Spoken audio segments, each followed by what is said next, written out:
Assalamualaikum warahmatullahi wabarakatuh. Di sini kami dari kelompok 4 akan membahas tentang perilaku generasi muda hedonisme. Sebelumnya, saya akan memperkenalkan diri saya beserta rekan-rekan saya. Kami dari kelompok 4, anggota dari kelompok 4 yaitu yang pertama ada Ira Asahra dengan NIM G0312011053, yang kedua ada Jennifer Teresia Buntu Payung dengan NIM G0312011046, yang ketiga ada Meliana Nur dengan NIM G0312011067, yang keempat ada Nurul Arifin dengan NIM G0312011039, dan yang terakhir ada saya sendiri, Nurul Mujahidah dengan NIM G0312011060. Yang pertama akan dijelaskan tentang pengertian hedonisme yang akan dipresentasikan oleh Saudari Ira. Kepadanya dipersilakan.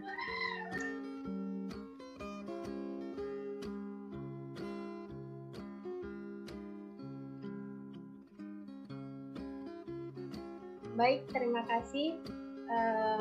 Yang pertama, apa itu hedonisme?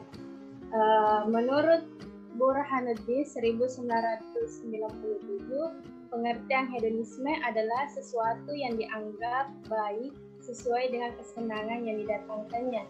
Dengan kata lain, sesuatu yang hanya mendatangkan kesusahan, penderitaan, serta tidak menyenangkan merupakan sesuatu yang dinilai tidak baik. Menurut Kamus Besar Bahasa Indonesia, hedonisme merupakan pandangan yang menganggap kesenangan dan kenikmatan materi sebagai tujuan utama dalam hidup. Jadi secara sederhana, hedonisme jadi orang yang menganut paham ini beranggapan bahwa kebahagiaan dan juga kesenangan itu bisa diraih dengan melakukan banyak kesenangan dan juga dengan menghindari hal-hal yang menyakitkan di dunia. Next.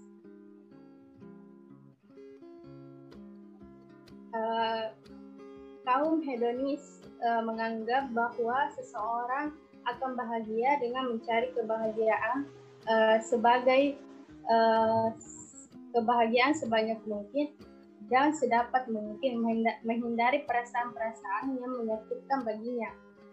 Mereka melakukan pesta-pesta karena mereka menganggap hidup itu hanya sekali.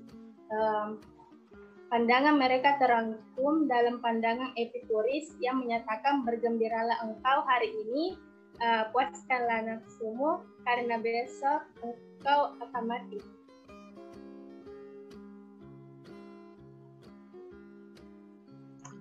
Baik, terima kasih kepada Saudari Ira atas pemaparannya.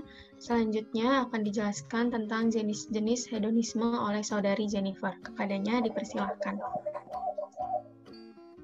Baik, untuk jenis-jenis hedonisme sendiri terbagi atas 3. Yang pertama, psychological hedonisme, yang menganggap bahwa manusia itu diciptakan secara lahiriah menginginkan kesenangan. Secara naluri, manusia itu memang mempunyai sifat menghindari rasa sakit serta juga derita.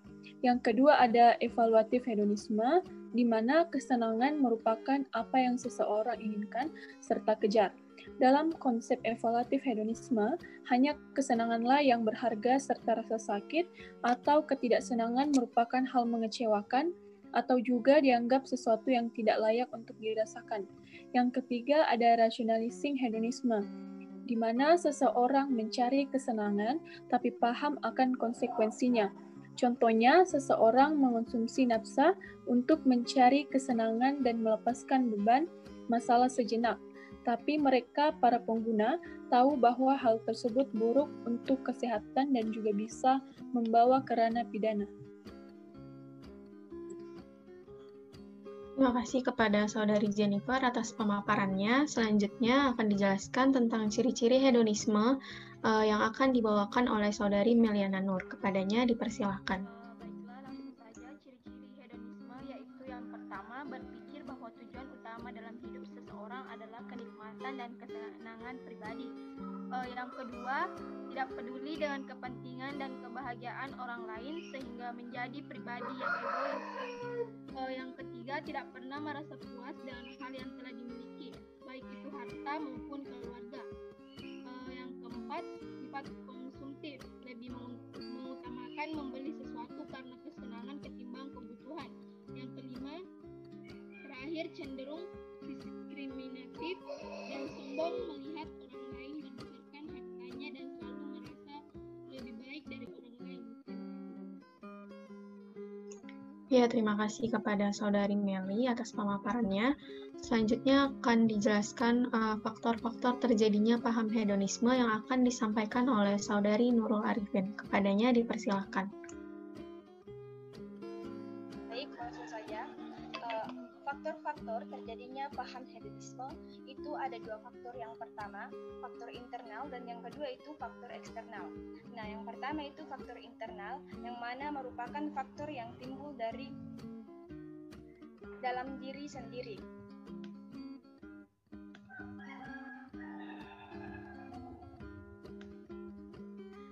Yang mana faktor internal merupakan penyebab hedonisme yang paling utama. Setiap manusia sudah pasti memiliki sifat dasar yang ingin memiliki banyak kesenangan dan kebahagiaan. Ditambah lagi dengan sifat lain dari manusia, yaitu rasa tidak pernah puas yang mereka miliki. Sifat-sifat inilah yang pada akhirnya mengantarkan seseorang pada perilaku dan gaya hidup yang hedonisme. Faktor yang kedua adalah eksternal. Faktor yang merupakan berasal dari luar, yang mana dari informasi atau juga globalisasi. Apalagi saat ini internet dan media sosial membuat kita bisa melihat bagaimana kehidupan orang lain. Kebiasaan-kebiasaan serta paham yang didapat di dunia maya ataupun di lingkungannya dianggap menjadi penyebab orang-orang tertarik untuk mengadaptasi gaya hidup hedonisme. Terima kasih kepada Saudari Nurul Arifin atas waktunya. Selanjutnya saya akan menjelaskan tentang dampak hedonisme. Jadi hedonisme ini memberikan dua dampak, ada dampak positif dan ada dampak negatif. Yang pertama ada dampak positif. Dampak positif dari paham hedonisme adalah apapun akan dilakukan oleh orang-orang yang memiliki paham hedonisme untuk mengejar kenikmatan tanpa adanya rasa putus asa. Lalu ada dampak negatifnya juga, yaitu hedonisme dapat merusak moral dan jati diri bangsa, terutama generasi muda. Bisa dilihat lebih lanjut di sini contoh-contoh dari dampak negatif paham hedonisme. Yang pertama itu ada individualisme. Seseorang yang memiliki perilaku dan gaya hidup hedonisme cenderung individualis atau menganggap diri sendiri lebih penting dari orang lain. Yang kedua ada konsumtif. Kebiasaan membeli barang-barang yang sebenarnya tidak dibutuhkan adalah dampak buruk dari hedonisme. Hal tersebut dilakukan hanya untuk kesenangan semata karena pada dasarnya suka berbelanja.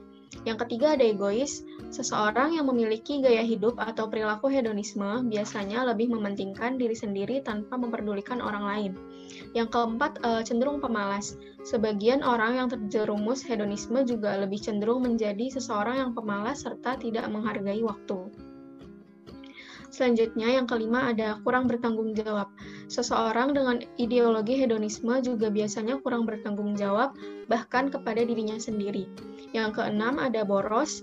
Demi kesenangan semata, mereka yang memiliki paham hedonisme memiliki sifat sangat boros. Mereka akan mengeluarkan banyak sekali uang untuk hal-hal yang membuat mereka senang tanpa memperdulikan manfaat serta kegunaan dari barang yang mereka beli. Yang terakhir ada korupsi. Salah satu dampak hedonisme yang sering terjadi pada seseorang ialah kebiasaan korupsi.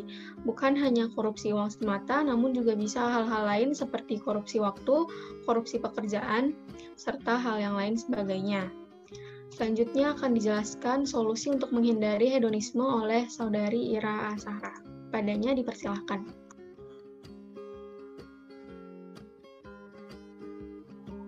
Baik, terima kasih. Selanjutnya, solusi untuk menghindari hedonisme. Yang pertama, selalu bersyukur.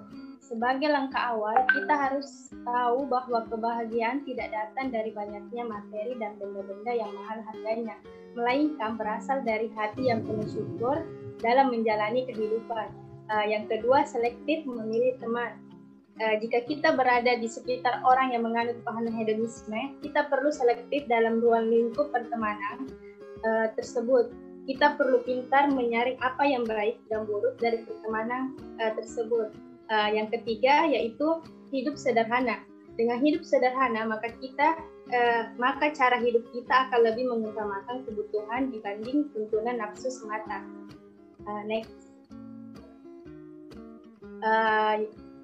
Selanjutnya tentukan prioritas. Kita harus bisa menentukan prioritas di dalam hidup kita.